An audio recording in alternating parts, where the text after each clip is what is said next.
কাঁঠালের বীজের সাথে সামান্য কিছু সবজি দিয়ে আমি একটা রেসিপি বানিয়ে নিলাম। চলুন দেখাই কীভাবে বানালাম। তার আগে আমার চ্যানেলে সকলকে স্বাগত জানাই।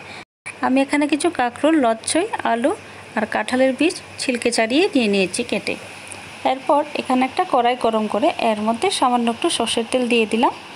এরপর এই সমস্ত সবজিগুলো একসাথে আমি ভেজে নেব।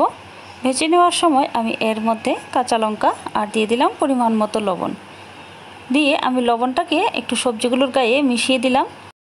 আর চুলার ফ্লেমটাকে আমি মোটামুটি মিডিয়াম করে রেখেছি। এরপর এর মধ্যে সামান্য একটু হলুদ গুঁড়ো দিয়ে দিলাম, সামান্য একটু ধনে গুঁড়ো আর দিয়ে দিলাম সামান্য একটু জিরে গুঁড়ো দিয়ে আমি একটা ঢাকনা দিয়ে দিলাম। একটু পর ঢাকনাটাকে সরিয়ে দিয়ে আমি এই সবজিগুলোকে একটু নাড়িয়ে দিলাম। এরপর আবারও আমি ঢাকনা দিয়ে দিলাম।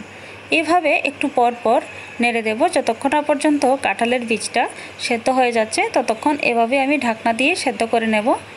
সেদ্ধ হয়ে যাওয়ার পর আমি এবার এগুলোকে ভালো করে ভেজে নেব। আর এই সবজিগুলো ভাজার সময় আমি চুলার ফ্লেমটাকে সামান্য একটু হাইটে করে দিয়েছি। ভালো করে ভেজে নেওয়ার পর আমি এবার এগুলোকে নামিয়ে নেব। ভাজা সবজিগুলোকে একটা বাটিতে নামিয়ে নিয়ে আমি আবারও কড়াইতে সামান্য একটু তেল দিয়ে দিলাম। তেলটা গরম হয়ে যাওয়ার পর আমি এর মধ্যে দিয়ে দেব পেঁয়াজ। এবারে পেঁয়াজটাকে আমি লাল করে ভেজে নেব।